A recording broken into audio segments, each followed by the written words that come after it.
নমস্কার বন্ধুরা, আমি শর্মিলা। আমার ইউটিউব চ্যানেল স্বপ্নের আলপনায় তোমাদের সবাইকে স্বাগত। বন্ধুরা, তোমরা সবাই কেমন আছো? আশা করি ভালোই আছো। আজকেও আমি চলে এসেছি আরও একটি গল্প নিয়ে। গল্পের শুরুতে তোমাদের বলে রাখি, যারা নতুন বন্ধু আমার ভিডিওটা দেখছো কিন্তু এখনও সাবস্ক্রাইব করোনি, তারা অবশ্যই আমার চ্যানেলটাকে সাবস্ক্রাইব করে বেল আইকনটি অন করে দাও, যাতে পরবর্তীতে দেওয়া গল্পগুলো তোমরা মিস না করে যাও। এবার চলো গল্পে ফিরে আসা যাক।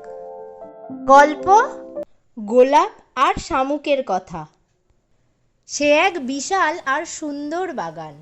কত শত ফুল সেখানে, তার গোনাগুনতি নেই যেন। কোথাও ফুটেছে দলে দলে রজনীগন্ধা, কোথাও বা চন্দ্রমল্লিকার ঝোপ, কোথাও আবার হাসনুহানার একটা ঝাড়। আরও যে কত ফুল সে বাগানে ফোটে, তার কোনো লেখাজোখা নেই।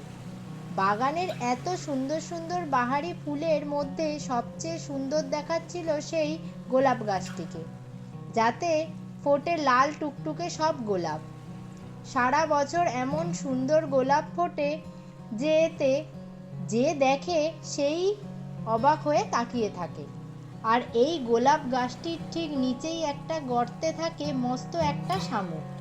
শুকনো তার মোটা ছোল, সেই ছোলের ভিতরে রয়েছে তার থলথলে শরীর। একদিন ভোরবেলা হাই তুলতে তুলতে শামুক তার খোলসের ভিতর থেকে বেরিয়ে এলো সুরসুর করে।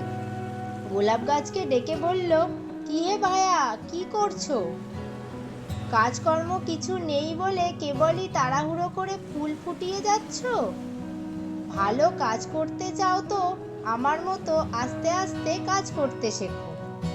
আমি পৃথিবীতে যত বড় কাজ করে যাব, তেমন কাজ কি তুমি কখনো করতে পারবে? গোলাপ গাছ মাথা নুয়ে সম্মান জানালো শামুককে। গোলাপ বলল, তা তো বটেই। আপনি অত বয়োজ্যেষ্ঠ, কত জানেন। আপনার কাছ থেকে তো আমরা এমন কাজই আশা করি।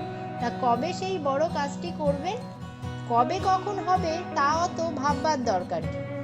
তোমার যত তাড়াহুড়ো, সেই জন্যেই তুমি কোনো বড় কাজ করতে পারো না। বলতে বলতে শামুক তার শক্ত খোলের ভিতরে ঢুকে পড়ল। সারা বছর সে কোনো কাজই করল না, কেবল গোলাপ গাছের নিচে এক জায়গায় শুয়ে ঘুমিয়ে কাটালো। নতুন বছর এলো। নতুন বছরের ভোরে শামুক আবার বেরোলো তার সেই শক্ত খোলের ভিতর থেকে হাই তুলতে তুলতে। গোলাপ গাছকে ডেকে জানতে চাইল, কি হে গোলাপ, বলি বুড়ো হতে চললে যে।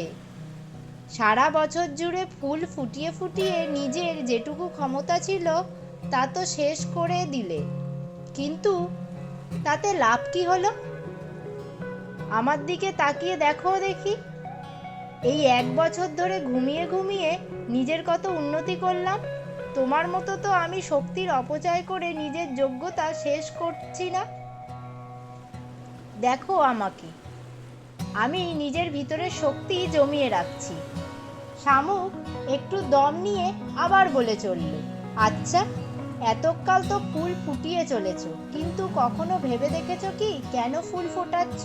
বা ফুল ফোটানোর মানেটাই বা কি? আর ফুল ফুটলেই বা কি, না ফুটলেই বা কি? শামুকের এত প্রশ্নের মুখে গোলাপ গাছ রীতিমতো থতমত খেয়ে গেল।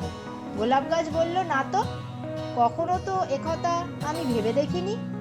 ফুল ফোটাতে ভালো লেগেছে, না ফুটিয়ে থাকতে পারিনি, তাই ফুটিয়েছি। সূর্য তার আলো ছড়িয়ে দিয়ে আমার ওপর শিরায় শিরায় জ্বালিয়ে দেয়। দক্ষিণা বাতাস আমার পাতায় পাতায় ঠান্ডা হাত বুলিয়ে যায়। ভোরবেলা শিশির দেয় আমার মুখ ধুইয়ে, আর বর্ষার স্নিগ্ধ জল আমার গা ধুয়ে দেয়। আনন্দে আমার পাপড়িগুলো খুশি থাকে। আমি কিছুতেই আর নিজেকে ধরে রাখতে পারি না। নীল আকাশের নিচে আমি সূর্যের উজ্জ্বল আলোয় পরিপূর্ণ হয়ে উঠি। জীবনটা তোমার খুব মজার দেখছি। শামুক ফোড়ন কেটে বলে, তা অবশ্য মিথ্যে নয়, তবে আপনার জীবনও কম সুন্দর নয়। আপনি পৃথিবীর যত উপকার করবেন তা কি আর আমি কখনো করতে পারবো? গোলাপ গাছ সবিনয়ে বলল। শামুক না ছিটকালো, কী সব বলল? আমি পৃথিবীর উপকার করব?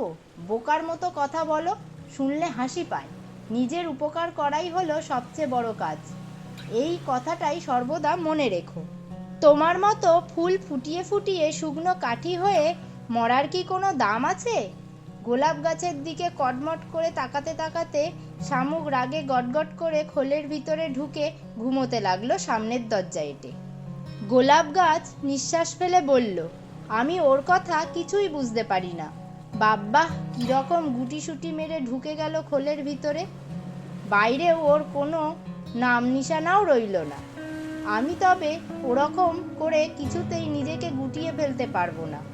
ফুল ফুটিয়ে গন্ধ বিলিয়ে আমি রোগা হয়ে যাই দিন দিন, তা সত্যি, কিন্তু ছোটরা যখন খেলতে এসে আনন্দে আমার দিকে তাকিয়ে হাততালি দেয়, পথিকরা পথ চলতে চলতে থেমে যায়, অবাক হয়ে তাকিয়ে থাকে আমার দিকে, তখন আমার কি যে ভালো লাগে। এই ভালো লাগার মানে কি আর শামুক বুঝবে? শামুক কিন্তু গোলাপ গাছের এইসব কথা শুনতেই পেল না, কেননা সে তো নাক ডাকিয়ে ঘুমোচ্ছে। এমনি করেই কেটে গেল অনেক বছর। গোলাপ গাছ কত ফুল ফোটালো, ছড়ালো মাতাল করা সুগন্ধ, আনন্দ জাগালো সকলের মনে। তারপর একদিন মারা গেল। যতদিন তারা বেঁচে ছিল, যখনই দেখা হতো তার সাথে শামুকের, তখনই শামুক কর্মপদ্ধতি, মহতির কাজ আর মহত্ব সম্পর্কে বক্তৃতা দিত। শেষে ক্লান্ত হয়ে আবার নিজেই নিজের খোলসে ঢুকে পড়ত। গোলাপ গাছ কখনো বুঝতে পারেনি কার জীবন সুন্দর, তার না শামুকের।